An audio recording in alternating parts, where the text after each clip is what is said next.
Ayun guys, magandang araw po sa ating lahat. Magandang gabi kung saan man ito abot ang ating video.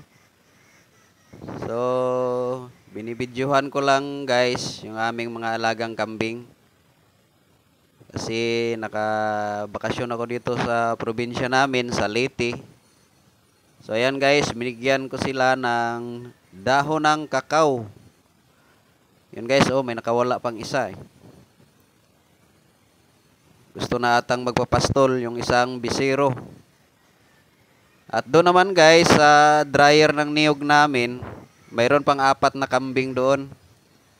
Doon din namin nilalagay para pag umulan, mayroon silang masisilungan at hindi sila mababasa.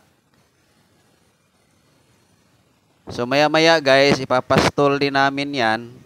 Pag medyo nasa mga 9 AM na, medyo tuyo na yung mga damo.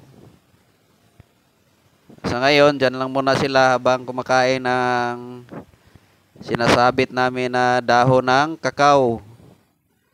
So kapag umulan guys, sifting-sifty sila dyan kasi mayroon namang bubong. Ayan yung barako guys, oh, natakpan lang siya ng dahon ng kakao. So ang sarap pagmasdan guys pag may mga alaga tayo. Lalo na sa mga mahihilig dyan magkambing.